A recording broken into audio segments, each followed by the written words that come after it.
Most people take their fridges for granted, but life would be very different without them. Probably the earliest record of artificial cooling comes from ancient Egypt, where there are records of slaves being employed to fan earthenware pots. That was the same idea as this, the earthenware milk cooler. You put water in the dish down below, and that keeps this cover wet, and it's the evaporation of the water that cools the milk inside.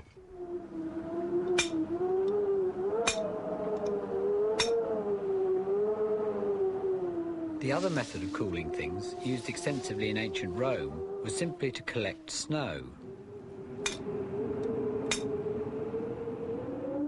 Using a bit of insulation, it can last a surprisingly long time without melting.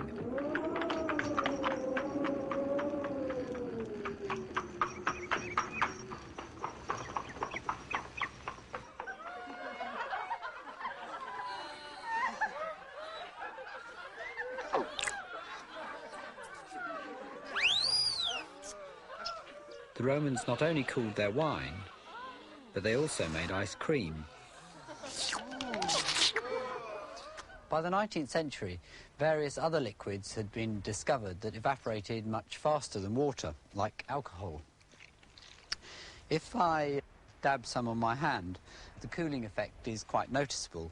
It's evaporating so fast, my hand's almost dry already. And this produces even more rapid evaporation.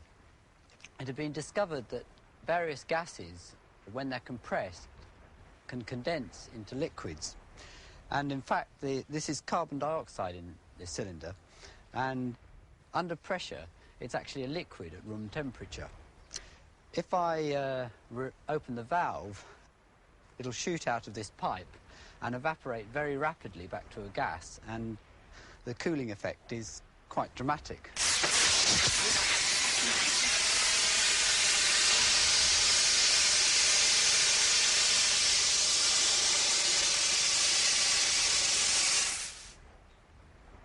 You can see the black pipe has now gone all white because it's covered in frost. If this gas was collected and compressed again, it could be condensed back to a liquid and a sort of cycle could be established. And this is exactly the principle of the modern fridge. The liquid under pressure escapes through the restriction valve. As it evaporates to a gas, the pipes get very cold. The gas is piped back to a pump where it gets compressed and heated. The hot gas then cools and condenses back to a liquid, still under pressure. The cycle then starts all over again. The first patent for a machine like this was granted in 1834 to Jacob Perkins.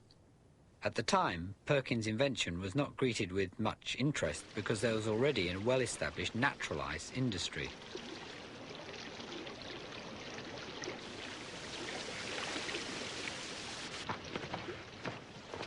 Ice was cut from the lakes in America on a vast scale.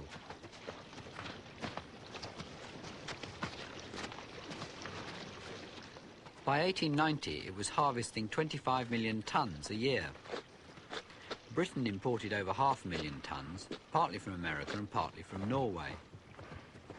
It was stored in giant wooden ice houses, where it could last all summer. This ice was delivered about twice a week by the icemen. They put it into these domestic ice boxes.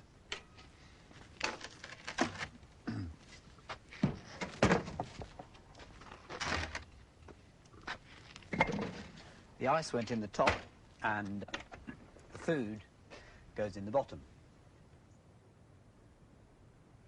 The ice slowly melted and ended up in a drip tray which had to be emptied every day or two. Well, the natural ice industry was well established in Europe and in America, but in Australia the winters weren't really cold enough to produce much ice.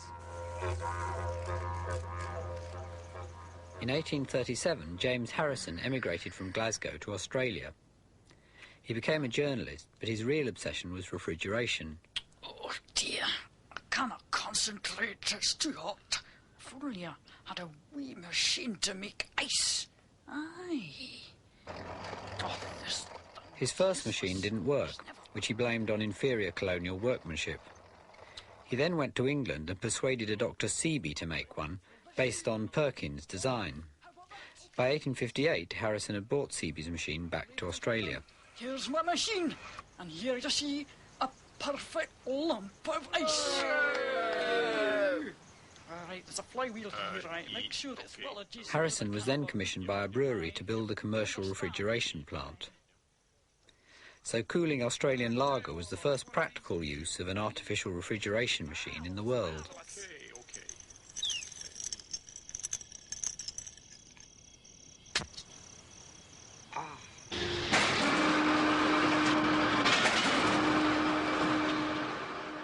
Ice factories soon opened up in England in competition with the natural ice warehouses.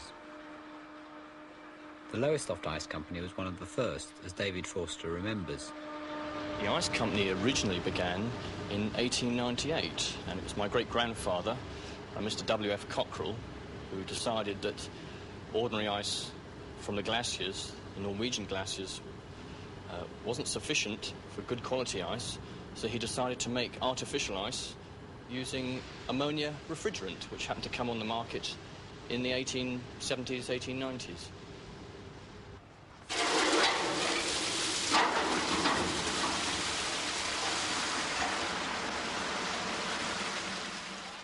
Water is placed in the ice moulds, which are then lowered into the giant brine tank. The circulating brine is cooled by pipes full of the ammonia refrigerant to about -10 degrees centigrade.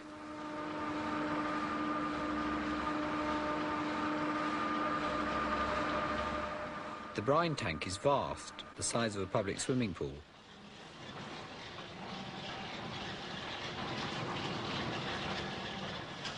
After a few days, the water in the moulds has fully frozen and is ready for use. To extract the ice, the moulds are first transferred to a bath of warm water to loosen them.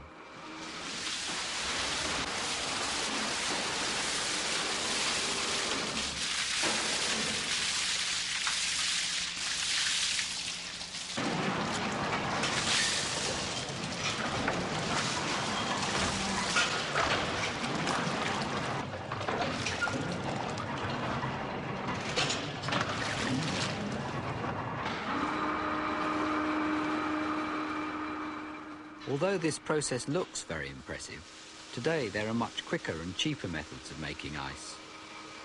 Block ice is now really obsolete, and this is actually the last lift.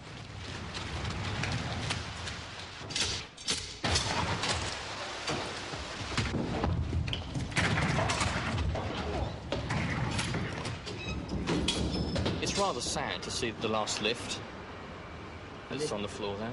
These are the last blocks that are ever These going are to the come last out blocks, of, actually, the very last blocks. It's a very old-fashioned way of making ice, and it's not really very viable nowadays.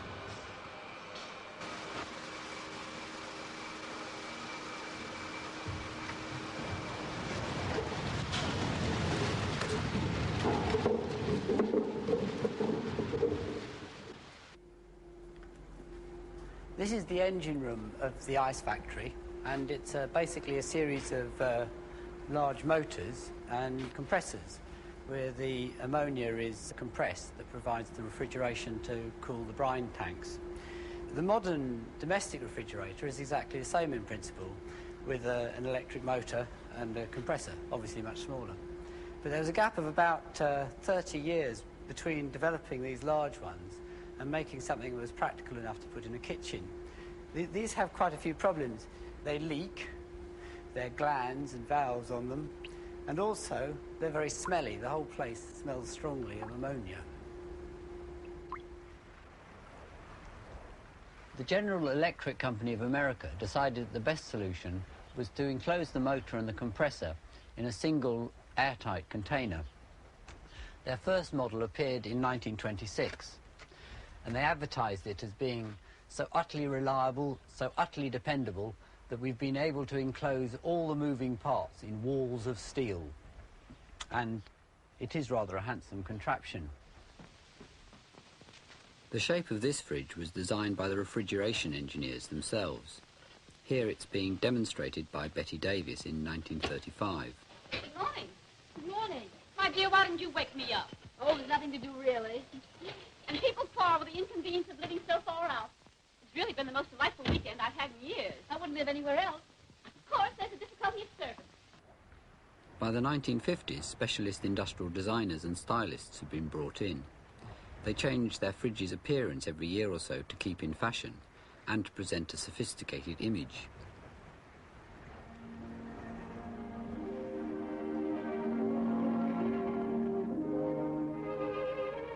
And behind the separate refrigerator door, brand new for 57, scientifically planned illumination in the interior. Not just one light to light the upper area, but two to give full illumination across the top, and then a third light to light the lower shelf area.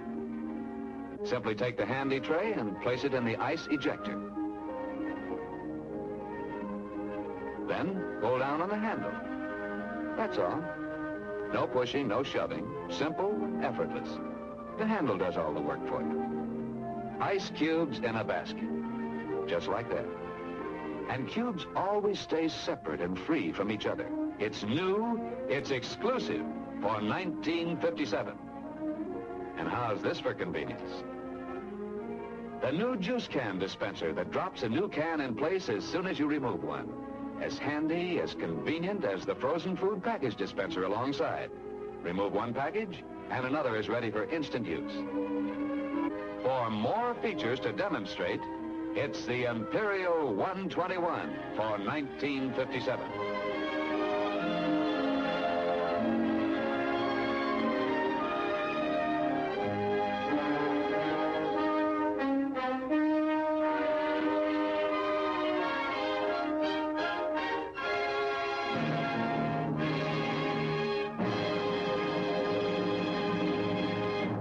The modern fridge really is exactly the same as this one.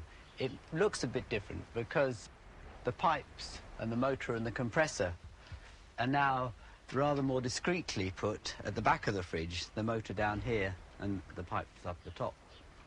Here we've cut the pipework circuit out of a modern fridge. This is the ice box, which is also the evaporator coil, pressed out of 2 sheets of aluminium. This is the sealed unit that contains the motor and compressor, and the hot gas comes out here and it's cooled and condensed back to a liquid in these pipes at the back. Well, you can't actually see what's going on inside the evaporator, so Rex and I built this model in which we've replaced the evaporator by this glass jar. This is the liquid going into the evaporator here,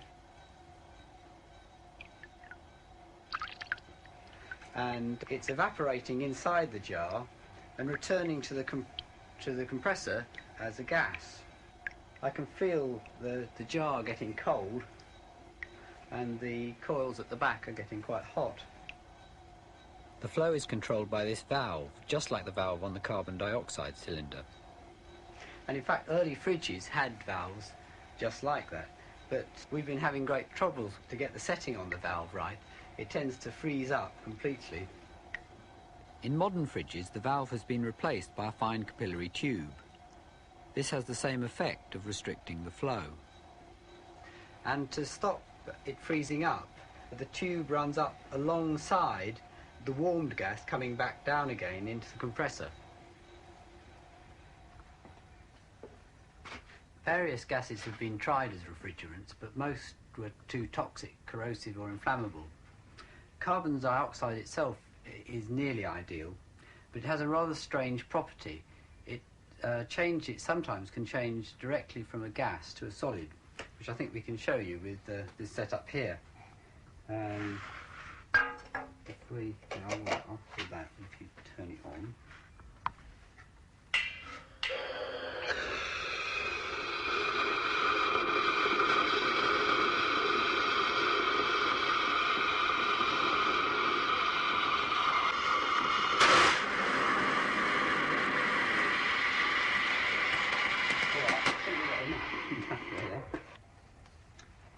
This so-called dry ice, it's very useful stuff. It's used for keeping things cold, and it's also used theatrically for creating effects of mist when it's usually put into hot water. But it wouldn't be much good as a refrigerant because the solid could keep blocking up the pipes.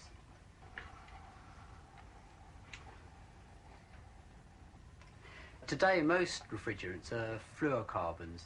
These are the same as the chemicals that are used as propellants in aerosol cans. They're ideal, except for the hole they're making in the ozone layer. There are only a few ounces in each fridge, but there are a lot of fridges in the world, and all the fluorocarbon escapes whenever a fridge is scrapped. We've cut the weld off this sealed unit so that you can see what's inside. Most of it is really the motor.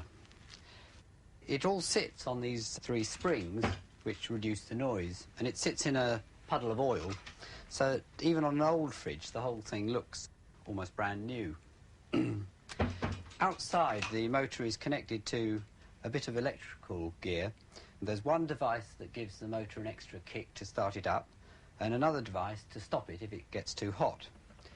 The compressor itself is really a little tiny lump that fits on the end. If I turn the motor around, I think you can see the piston going up and down. It's all very solidly made, because in the life of a fridge, it goes round several thousand million times. Inside, there are 2 reed valves, which let the refrigerant in one side and out the other. On this model, if we start it up, start the compressor going, you can see the piston flies up and down at a fair rate, and the refrigerant comes in one side and is pushed out the other side. Fridge compressors have a variety of other uses. They're often used as compressors for airbrushes, and they're even used by dentists sometimes, connected to the pipe that sucks the saliva out of your mouth. Compressors and compressed air actually have all sorts of uses.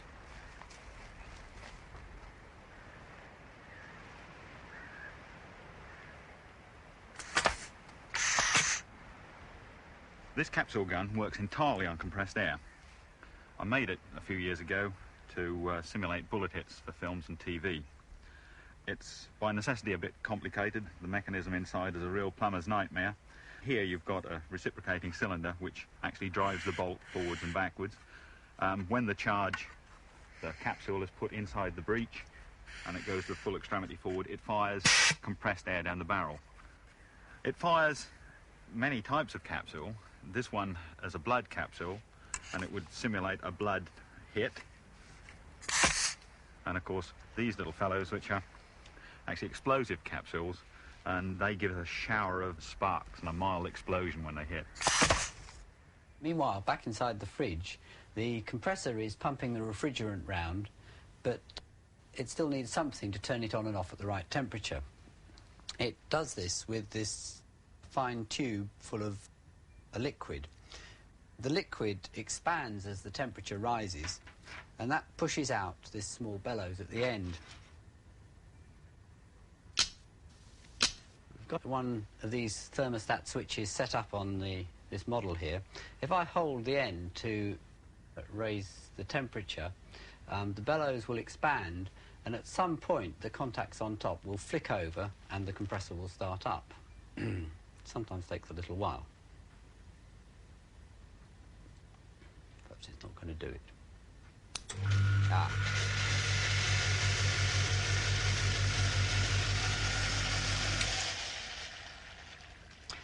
Well, of course, the thermostat switch also has a dial on it to adjust the temperature that the compressor comes on. It does this by moving the contact arm. The closer the arm to the bellows, the less the bellows has to expand to flick the switch. Thermostat switches have hundreds of uses, wherever something needs turning on or off at a particular temperature. This is a water clock I built a few years ago with a friend. On the hour, water is released from a tank on the roof, and this starts it all working. It was important to stop the water freezing on the way down, so we fitted this thermostat to turn everything off whenever the temperature falls too low.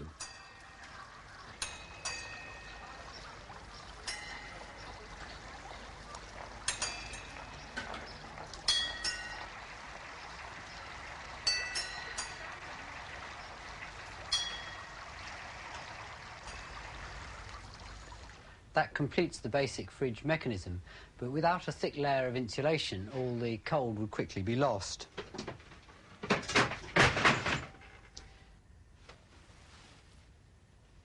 This fridge has a blanket of fiberglass, just like roof insulation. Old fridges used to have massive door handles and massive hinges that could apply a large closing force, and this squashed the rubber seal all round the door into contact with the frame. To apply enough force, the whole fridge had to be very strongly made. An elephant weighing over 4 tons was to stand on top of this new Frigidaire, and it must not show any signs of strain under this tremendous load. Will it take it? Can this new Frigidaire stand up under such terrific punishment? Those were the questions that flashed through everyone's mind. But look, our elephant isn't in doubt. And as he cautiously but firmly places each foot on top of the Frigidaire, it is proved without a question of doubt that this new Frigidaire cabinet is a real masterpiece of construction. Yes, gentlemen, here is a cabinet so sturdy, so strong, that the door can be opened and closed while it supports this tremendous load of over 4 tons. In modern fridges, there's a flexible magnetic strip inside the rubber seal. You can sometimes see the seal pulling itself against the door frame just after you close the fridge. Here we've cut one of these seals out of a modern fridge, and I can pull the magnetic strip out just to prove it's magnetic. This has made it unnecessary for fridges to have such massive handles and hinges. In fact, the whole casing can now be much less substantial. When I was repairing domestic appliances for a living, one of the most common faults I come across on fridges was an ill-fitting door seal. There's an easy way to check whether the door seal is actually gripping the cabinet or not, and that's to drop in a piece of paper, which should be quite a tight, locked fit. And here, as you can see, there's a gap. Now, there's quite an easy way of repairing this, which was rather embarrassing when you was in a customer's house, because the first thing to do was to get the customer out of the kitchen, because the only way to repair it satisfactorily was brute force. So you used to very subtly ask her for the guarantee or something like that, so she went away to look at it, and then you repaired it by merely putting your foot against the bottom and pulling like blazes, and you'll find that the door then fits. As you can see, that's grip. And of course, most people wouldn't like things like that done to their refrigerator. The most inadequate and flimsy parts of a modern fridge must be the doors. The plastic cracks up. The bottle stays pop out. And the icebox door has to take an immense strain every time you try and open it when the thing's iced up. In fact, I suspect that broken doors are the most common reason why fridges are thrown away. But perhaps I'm being too critical. A recent Which survey found that fridges were about the most reliable of our household machines. And certainly every single one of the fridges that we got for this programme from the scrapyard was still in working condition. It has been said that the weakest part of all machines and computers is their interface with the outside world. And the idea of enclosing all the moving parts of a fridge as a single airtight unit has not only stopped all the leaks, but it's also produced a machine that has a quite unusual degree of reliability. Just think how many times a year your fridge has to turn on and off. The front of your fridge may be cheap and nasty, but I hope the next time you look at the back of your fridge, you'll regard it with suitable admiration.